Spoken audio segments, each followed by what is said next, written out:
எல்லாருக்கும் வணக்கம். இனி நான் சொல்ல போகிற தலைப்பு ஆழ்மனம். ஆழ்மனதை பற்றி தான் இப்போ நான் பேச போகிறேன். உங்கள் ஆழ்மனசை உங்களால் ஏமாற்றவே முடியாது. ஏன்னா இந்த உலகத்தில் இப்போ இந்த ப்ரெசண்டில் என்ன வாழ்க்கை நீங்கள் வாழுறீங்களோ அது எல்லாமே ஆழ்மனசு கேட்ச் பண்ணும். நீ நல்லவனாக இருந்தால் நல்லதை கேட்ச் பண்ணும், நீ கெட்டவனாக இருந்தால் கெட்டதை கேட்ச் பண்ணும். இந்த சூழ்நிலை தகுந்த மாதிரி தான் உங்களோட ஆழ்மனசு வேலை செய்யும். வெளியில் இருக்கிற பொருளை தான் உள்ள அது ரிஜிஸ்டர் பண்ணி வைக்குமே தவிர தனக்குன்னு ஒரு சொந்தமான ஒரு எண்ண அலைகள் அதுக்கு கிடையாது. நல்லா புரிஞ்சுங்க. அது ஒரு எம்டியாக இருக்கிற இடம். ஆழ் மனசு எப்பவுமே எம்டியாக இருக்கும். அது வெளியே என்ன இருக்கோ அதை தான் எடுத்து உள்ள கேட்ச் பண்ணி வைக்குமே தவிர தனக்குன்னு ஒரு சொந்தமான ஒரு எண்ண அலைகள் அதுக்கு கிடையாது. அப்போது இந்த வாழ்க்கை நீ எப்படி வாழறியோ அதே வாழ்க்கை தான் உன் ஆழ் மனசை ரிஜிஸ்டர் ஆகும். நீ இந்த உலகத்தை விட்டு போனாலும் அந்த ரிஜிஸ்ட்ரேஷன் என்ன பதிவு பண்ணி வச்சிருக்கிறியோ உன் மண்டைக்குள்ள அந்த வாழ்க்கை தான் நீ வாழ்வ.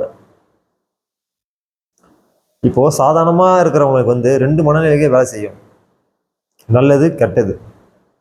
ஒரு யோகத்தில் கூட ஒரு ஸ்டேஜ் வரைக்கும் 2 மனநிலை வேலை செய்யும். அதுக்கப்புறம் யோகத்தில் அவன் கை திறந்தவன் ஆயிட்டானா அந்த மனநிலையை கட்டுப்படுத்த கண்ட்ரோல் அவங்ககிட்ட வந்துடும். அதாவது எண்ணங்களை கண்ட்ரோல் பண்ண அந்த ஆற்றல் இந்த யோகிக்கு வந்துடும்.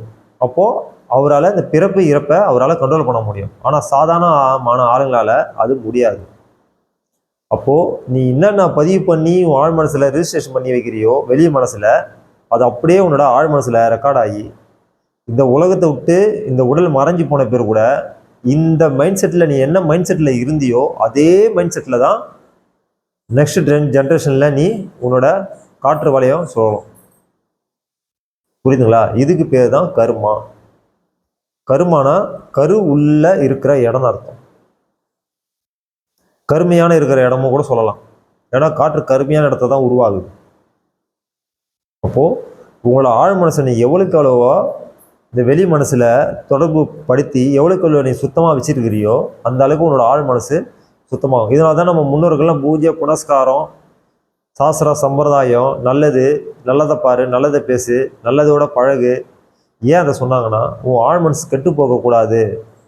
கடைசி நேரத்தில் இந்த உடலை விட்டு உன் ஜீவன் காற்றுல கலக்கும் போது இந்த துஷ்ட சக்தி துஷ்ட எண்ணங்களோட கலக்காமல் இருக்கணும், நல்ல எண்ணங்களோட வாழணும், நல்ல அலவரிசைகளோட இருக்கணுன்றதுக்காக தான் தான தர்மங்கள்லாம் சொல்லி வச்சுட்டு போயிருக்கிறாங்க.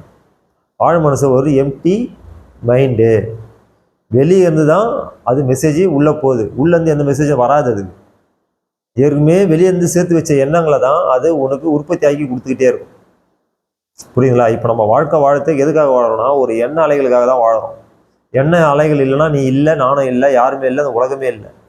இந்த நான் ஒன்று அசைஞ்சாதான் இந்த உலகம் அசையுது. அப்போ நான் அசைத்துக்கு என்ன தேவை? எண்ண அலைகள் தேவை.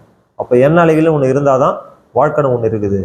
அப்போ அந்த எண்ண அலைகளை நம்ம எப்படி வச்சுருக்கோம்னா சீரும் சிறப்புமாக வைத்திருந்தால் மட்டுமே உன்னோட உணர்வு அலைகள் நல்லபடியாக வேலை செய்யும். இல்லைன்னா சிக்கிக்கின்னு அது தடுமாறிக்கிட்டு தன் வாழ்க்கையை வாழ்ந்துக்கிட்டு இருக்கும். இந்த ப்ரெசண்ட்டில் நீ என்ன சரி பண்ணுறியோ அதுதான் ஃப்யூச்சரில் உனக்கு ரிசல்ட்டாக வரும். இங்கே நீ அறகுறையாக வாழ்ந்துருந்தீங்கன்னா, அதாவது ப்ரெசண்டில் நீ அறகுறையாக வாழ்ந்துருந்தீங்கன்னா ஃப்யூச்சர்லேயும் அது தொடரும். புரியுதுங்களா? அப்போது இப்போ இருக்கிற வாழ்க்கையை நீ நல்லபடியாக வாழ கற்றுக்க உன் வாழ்க்கையை உன் மனசை மாற்ற முயற்சி பண்ணு. நன்றி, வணக்கம்.